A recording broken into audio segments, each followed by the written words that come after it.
A lot of the time, when we talk about the English language, there are hard and fast rules that apply in most scenarios, like the fact that the language is written from left to right, for instance.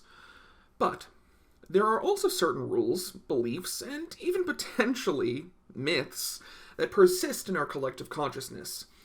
These myths are more flexible, or even completely untrue.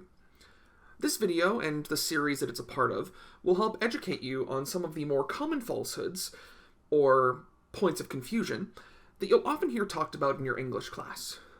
Welcome to our video series titled, Top 5 Myths You Hear in English Classrooms. Number 3, the myth of linguistic homogeneity. This particular myth is actually one that scholar Paul K. Matsuda is most famous for discussing back in 2006. Like many other discussions surrounding the American education system, we tend to see the concept of diversity or difference as something that is relatively new. We're often told stories of times when high school or college composition classrooms were full of people who had full expert handles on the English language. Not a comma nor a hair would be out of place. But nowadays, the youth have no grasp or respect for the language that we all should be speaking fluently. English. However, the more you begin to peel away at the layers of just what types of grammar or speech have always been privileged, we start to see some flaws in this idea. Firstly, according to Matsuda and other scholars in linguistics and the composition classroom, namely Rosina Lippi-Green, who we'll be talking about in a later video, composition classrooms across the country have always been filled with people who have different dialects of English and who speak different types of Englishes. Now, hold on, I know the idea of saying the word Englishes might be something you've never heard of before. And that's what we're trying to do with this series. English as a language is not a monolithic, singular thing. Just like Spanish or French or Cantonese all have different varieties of dialects and groups of people that speak them differently, so too does English. This can come from the concept of global Englishes, meaning English in the United States is spoken differently than in the UK or in Morocco or in Vietnam, but it can also simply come from the fact that a Midwesterner may have a different grasp of the English language than someone from California or from Florida. We all have a different type of English that we speak, so there can't be one English. Regardless of what we culturally may believe, linguistically speaking, this is the simple truth. So if we agree that there are multiple types of Englishes, multiple people speaking multiple Englishes, why isn't that something that's more talked about in our English classes? Well, sadly, that has a lot to do with the fact that historically, the people who didn't speak a particular brand of English were pushed aside. Matsuda uses the phrase linguistic containment to discuss this point. Essentially, there were particular brands of English that were accepted, usually those spoken by middle to upper class, educated white men.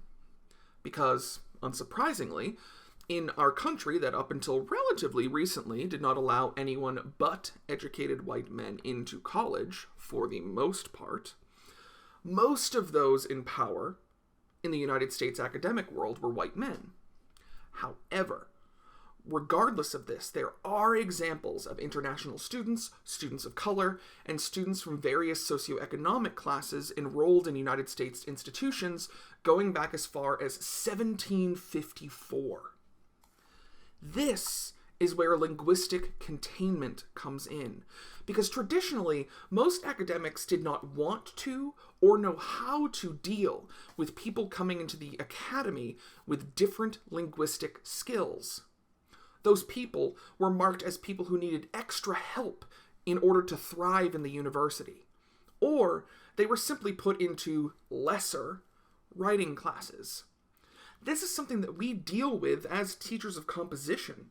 A lot of our history stems from a desire to keep the college environment as standardized and boilerplate as we possibly can, to put people who don't necessarily conform to a certain way of speaking or writing into classes until we can hammer them into the correct form.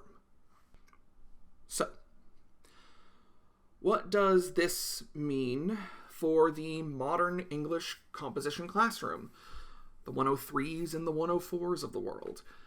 Well, modern-day composition scholars tend to see the instruction of English less as an attempt to force people towards a particular perfect standard English.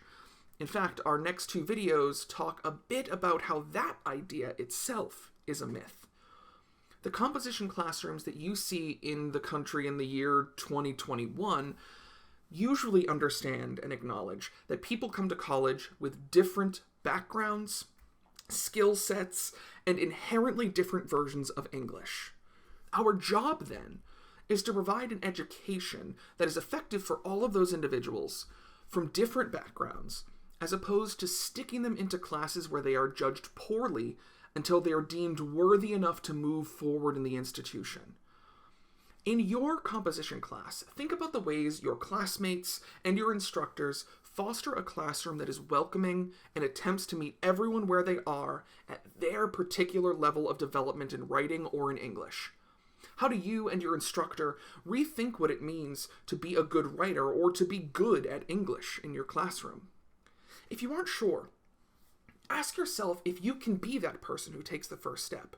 How can you help make your English classrooms more accepting and more linguistically diverse than they may historically have been? Thanks for watching.